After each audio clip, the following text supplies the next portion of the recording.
Miel. Lecture. Concentrez-vous, cercueil, cercueil. Moi, je vais vous faire un café. Il était une fois. Miel. Mots intimes et libres.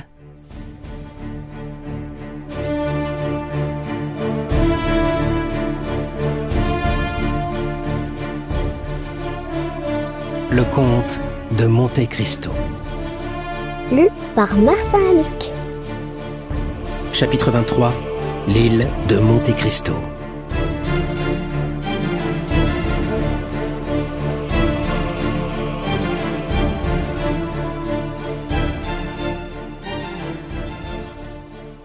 Enfin Dantès, par un de ces bonheurs inespérés qui arrivent parfois à ceux sur lesquels la rigueur du sort s'est longtemps lassée, Dantès allait arriver à son but par un moyen simple et naturel et mettre le pied dans l'île sans inspirer à personne aucun soupçon. Une nuit le séparait seulement de ce départ tant attendu. Cette nuit fut une des plus fiévreuses que passa Dantès. Pendant cette nuit, toutes les chances, bonnes et mauvaises, se présentèrent tour à son esprit.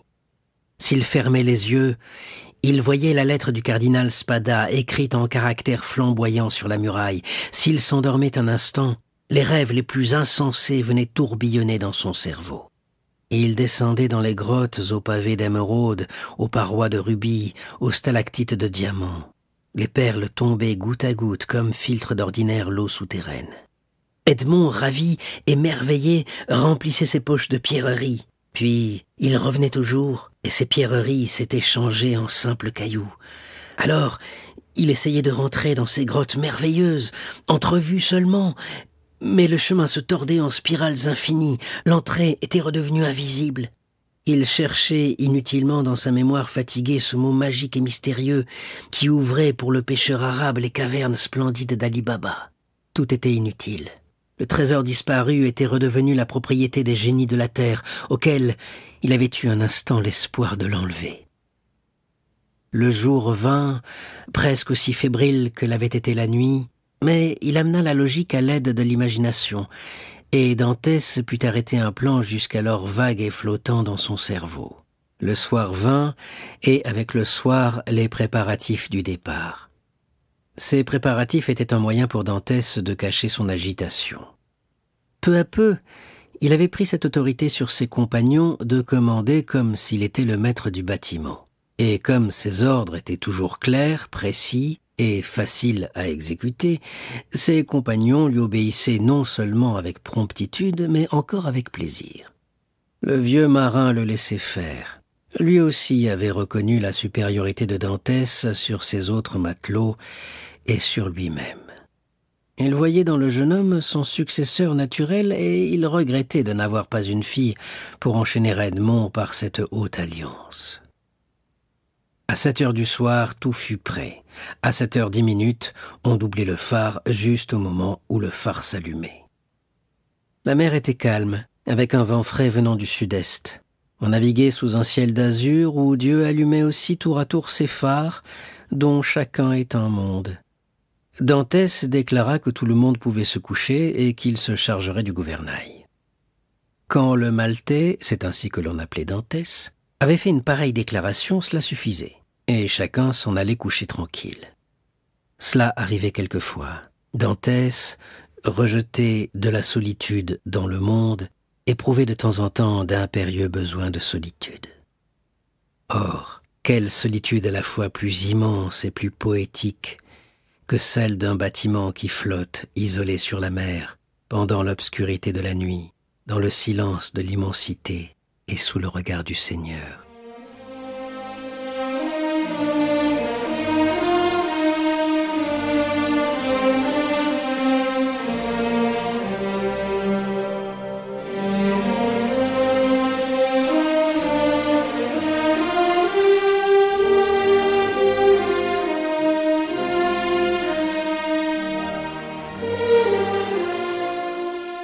Cette fois, la solitude fut peuplée de ses pensées, la nuit éclairée par ses illusions, le silence animé par ses promesses.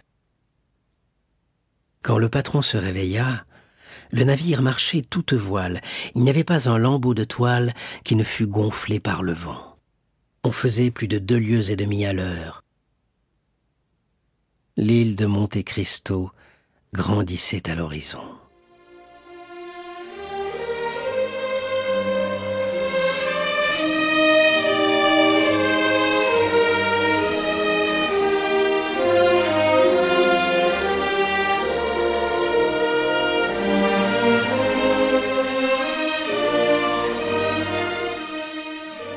Edmond rendit le bâtiment à son maître et alla s'étendre à son tour dans son hamac, mais malgré sa nuit d'insomnie, il ne put fermer l'œil un seul instant.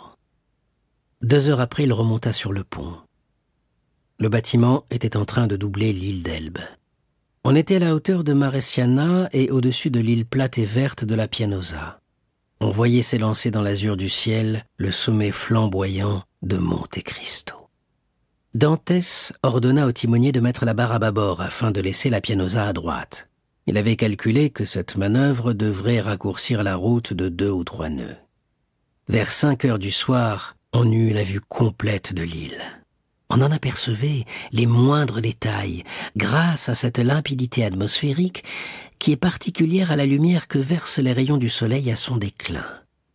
Edmond dévorait les yeux cette masse de rochers qui passait par toutes les couleurs crépusculaires, depuis le rose vif jusqu'au bleu foncé. De temps en temps, des bouffées ardentes lui montaient au visage, son front s'empourprait, un nuage pourpre passait devant ses yeux. Jamais joueur, dont toute la fortune est en jeu, n'eut sur un coup de dé les angoisses que ressentait Edmond dans ses paroxysmes d'espérance. La nuit vint. À 10 heures du soir, on aborda. La Jeanne Amélie était la première au rendez-vous. Dantès, malgré son empire ordinaire sur lui-même, ne put se contenir. Il sauta le premier sur le rivage. S'il eût osé, comme Brutus, il eût baisé la terre. Il faisait nuit close, mais à 11 heures, la lune se leva du milieu de la mer, dont elle argenta chaque frémissement, puis ses rayons, à mesure qu'elle se leva, commencèrent à se jouer en blanches cascades de lumière sur les roches entassées de cet autre pélion. L'île était familière à l'équipage de la Jeanne Amélie, c'était une de ses stations ordinaires. Quant à Dantès, il l'avait reconnue à chacun de ses voyages dans le Levant, mais jamais il n'y était descendu. Il interrogea Jacopo.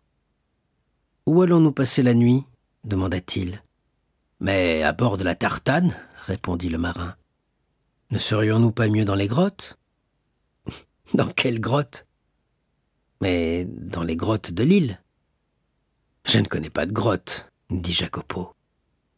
Une sueur froide passa sur le front de Dantès. « Il n'y a pas de grotte à Monte Cristo ?» demanda-t-il. « Non. »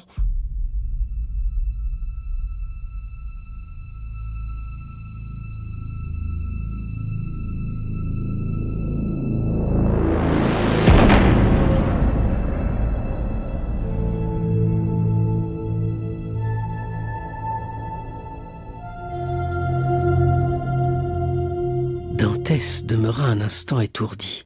Puis il songea que ces grottes pouvaient avoir été comblées par un accident quelconque, ou même bouchées pour plus grande précaution par le cardinal Spada. Le tout, dans ce cas, était donc de retrouver cette ouverture perdue. Il était inutile de chercher pendant la nuit. Dantès remit donc l'investigation au lendemain.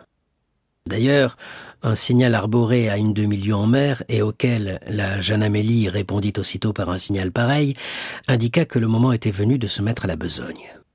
Le bâtiment retardataire, rassuré par le signal qui devait faire connaître aux derniers arrivés qu'il y avait bien toute sécurité à sa bouchée, apparut bientôt blanc et silencieux comme un fantôme, et vint jeter l'ancre à une encablure du rivage. Aussitôt, le transport commença. Dantès songeait tout en travaillant au hurrah de joie que d'un seul mot il pourrait provoquer parmi tous ces hommes s'il disait tout haut l'incessante pensée qui bourdonnait tout bas à son oreille et à son cœur. Mais tout au contraire de révéler le magnifique secret, il craignait d'en avoir déjà trop dit et d'avoir, par ses allées et venues, ses demandes répétées, ses observations minutieuses et sa préoccupation continuelle, éveillé les soupçons. Heureusement, pour cette circonstance du moins, que chez lui un passé bien douloureux reflétait sur son visage une tristesse indélébile, et que les lueurs de gaieté entrevues sous ce nuage n'étaient réellement que des éclairs. Personne ne se doutait donc de rien, et lorsque le lendemain, en prenant un fusil, du plomb et de la poudre, Dantès manifesta le désir d'aller tuer quelqu'une de ces nombreuses chèvres sauvages que l'on voyait sauter de rocher en rocher, on attribua cette excursion de Dantès qu'à l'amour de la chasse et au désir de la solitude. Il n'y eut que Jacopo qui insista pour le suivre. Dantès ne voulut pas s'y opposer, craignant par cette répugnance à être accompagné d'inspirer quelques soupçons. Mais à peine eut-il fait un quart de lieue, qu'ayant trouvé l'occasion de tirer et de tuer un chevreau, il envoya Jacopo le porter à ses compagnons, les invitant à le faire cuire et à lui donner, lorsqu'il serait cuit, le signal d'en manger sa part en tirant un coup de fusil. Quelques fruits secs et un fiasco de vin de Montepulciano devaient compléter l'ordonnance du repas. Dantès continua son chemin en se retournant de temps en temps. Arrivé au sommet d'une roche, il vit à 1000 pieds au-dessous de lui ses compagnons que venait de rejoindre Jacopo et qui s'occupaient déjà activement des apprêts du déjeuner, augmentés, grâce à l'adresse d'Edmond, d'une pièce capitale. Edmond les regarda un instant avec ce sourire doux et triste de l'homme supérieur. « Dans 2 heures, dit-il, ces gens-là repartiront, riches de 50 piastres, pour aller, en risquant leur vie, essayer d'en gagner 50 autres.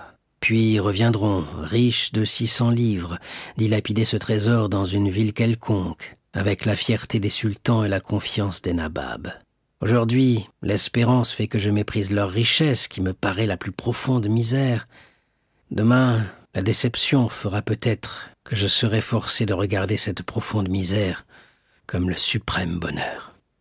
Oh non, s'écria Edmond, cela ne sera pas. Le savant, l'infaillible Faria, ne se serait point trompé sur cette seule chose. D'ailleurs, autant vaudrait mourir que de continuer de mener cette vie misérable et inférieure. Ainsi, Dantès, qui, il y a 3 mois, n'aspirait qu'à la liberté, n'avait déjà plus assez de la liberté, et aspirait à la richesse. La faute n'en était pas à Dantès, mais à Dieu, qui, en bornant la puissance de l'homme, lui a fait des désirs infinis. Cependant, par une route perdue entre 2 murailles de roche, suivant un sentier creusé par le torrent et que, selon toute probabilité, jamais pieds humains n'avaient foulé, Dantès s'était approché de l'endroit où il supposait que les grottes avaient dû exister. Tout en suivant le rivage de la mer et en examinant les moindres objets avec une attention sérieuse, il crut remarquer sur certains rochers des entailles creusées par la main de l'homme.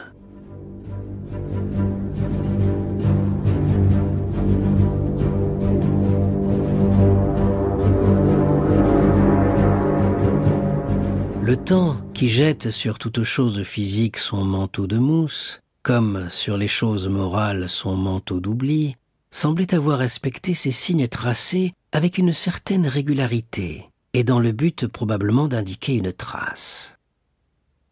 De temps en temps, cependant, ces signes disparaissaient sous des touffes de myrte, qui s'épanouissaient en gros bouquets chargés de fleurs ou sous des lichens parasites. Il fallait alors qu'Edmond écartât les branches ou soulevât les mousses pour retrouver les signes indicateurs qui le conduisaient dans cet autre labyrinthe. Ces signes avaient, au reste, donné bon espoir à Edmond. Pourquoi ne serait-ce pas le cardinal qui les aurait tracés pour qu'il puisse, en cas d'une catastrophe qu'il n'avait pu prévoir si complète, servir de guide à son neveu? Ce lieu solitaire était bien celui qui convenait à un homme qui voulait enfouir un trésor. Seulement, ces signes infidèles n'avaient-ils pas attiré d'autres yeux que ceux pour lesquels ils étaient tracés? Et l'île, aux sombres merveilles, avait-elle fidèlement gardé son magnifique secret? Cependant, à 60 pas du port à peu près, il sembla à Edmond, toujours caché à ses compagnons par les accidents du terrain, que les entailles s'arrêtaient. Seulement, elles n'aboutissaient à aucune grotte. Un gros rocher rond posé sur une base solide était le seul but auquel elle sembla se conduire. Edmond pensa qu'au lieu d'être arrivé à la fin, il n'était peut-être tout au contraire qu'au commencement. Il prit en conséquence le contre-pied et retourna sur ses pas. Pendant ce temps, ses compagnons préparaient le déjeuner, allaient puiser de l'eau à la source, transportaient le pain et les fruits à terre et faisaient cuire le chevreau. Juste au moment où ils le tiraient de sa broche improvisée, ils aperçurent Edmond qui, léger et hardi comme un chamois, sautait de rocher en rocher. Ils tirèrent un coup de fusil pour lui donner le signal. Le chasseur changea aussitôt de direction et revint tout courant à eux. Mais au moment où tous le suivaient des yeux dans l'espèce de vol qu'il exécutait, taxant son adresse de témérité, comme pour donner raison à leur crainte, le pied manqua à Edmond. On le vit chanceler à la cime d'un rocher, pousser un cri et disparaître.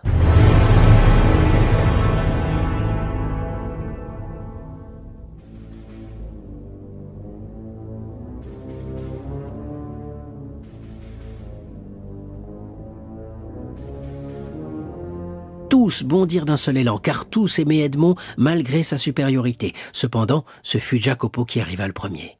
Il trouva Edmond étendu, sanglant et presque sans connaissance. Il avait dû rouler d'une hauteur de 12 à 15 pieds. On lui introduisit dans la bouche quelques gouttes de rhum, et ce remède, qui avait déjà eu tant d'efficacité sur lui, produisit le même effet que la première fois. Edmond rouvrit les yeux, se plaignit de souffrir une vive douleur au genou, une grande pesanteur à la tête et des élancements insupportables dans les reins. On voulut le transporter jusqu'au rivage, mais lorsqu'on le toucha, quoique ce fût Jacopo qui dirigea l'opération, il déclara en gémissant qu'il ne se sentait point de force de supporter le transport. On comprend qu'il ne fut point question de déjeuner pour Dantès, mais il exigea que ses camarades, qui n'avaient pas les mêmes raisons que lui pour faire diète, retournassent à leur poste. Quant à lui, il prétendit qu'il n'avait besoin que d'un peu de repos et qu'à leur retour, il le trouverait soulagé. Les marins ne se firent pas trop prier. Les marins avaient faim, l'odeur du chevreau arrivait jusqu'à eux, et l'on n'est point cérémonieux entre loups de mer. 1 heure après, ils revinrent. Tout ce qu'Edmond avait pu faire, c'était de se traîner pendant un espace d'une dizaine de pas pour s'appuyer à une roche moussue. Mais, loin de se calmer, les douleurs de Dantès avaient semblé croître en violence. Le vieux patron, qui était forcé de partir dans la matinée pour aller déposer son chargement sur les frontières du Piémont et de la France, entre Nice et Fréjus, insista pour que Dantès essayât de se lever. Dantès fit des efforts surhumains pour se rendre à cette invitation. Mais à chaque effort, il retombait plaintif et pâlissant. « Il a les reins cassés », dit tout bas le patron. « N'importe, c'est un bon compagnon, et il ne faut pas l'abandonner. Tâchons de le transporter jusqu'à la Tartane. » Mais Dantès déclara qu'il aimait mieux mourir où il était que de supporter les douleurs atroces que lui occasionnerait le mouvement si faible qu'il fût. « Eh bien, dit le patron, advienne que pourra. Mais il ne sera pas dit que nous avons laissé sans secours un brave compagnon comme vous. Nous ne repartirons que ce soir. » Cette proposition étonna fort les matelots, quoiqu'aucun d'eux ne la combattît, au contraire. Le patron était un homme si rigide que c'était la première fois qu'on le voyait renoncer à une entreprise ou même retarder son exécution. Aussi Dantès ne voulut-il pas souffrir qu'on fît en sa faveur une si grave infraction aux règles de la discipline établies à bord. « Non, dit-il au patron, j'ai été un maladroit, et il est juste que je porte la peine de ma maladresse.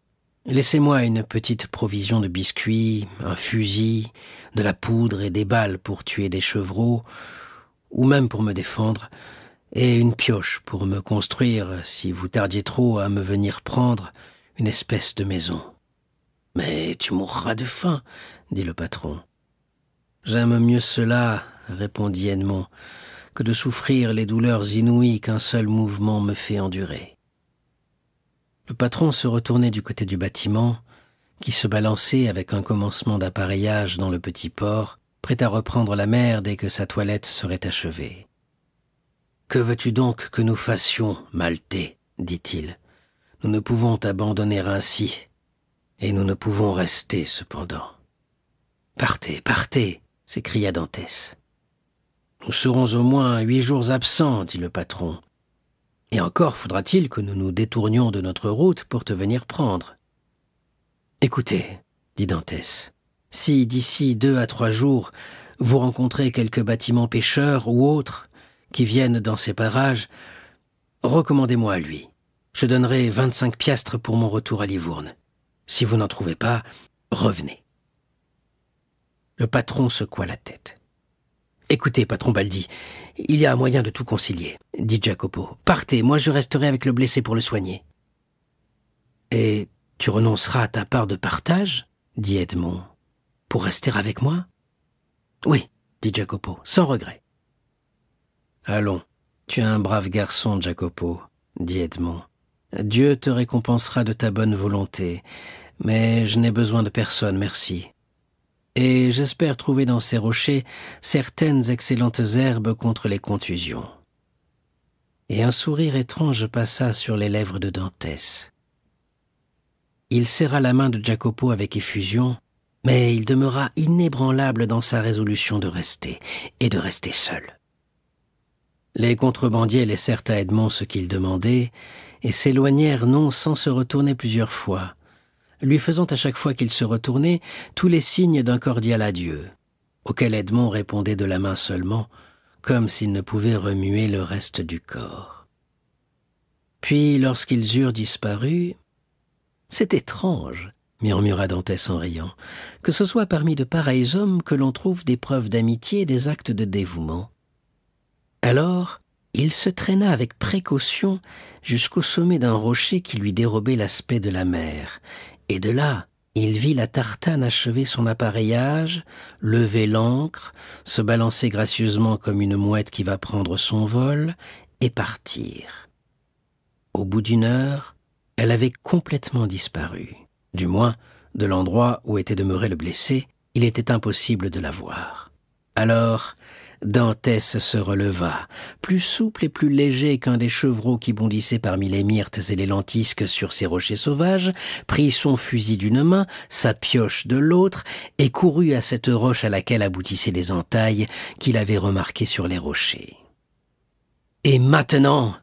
s'écria-t-il en se rappelant cette histoire du pêcheur arabe que lui avait raconté Faria. « Maintenant, Sésame, ouvre-toi !»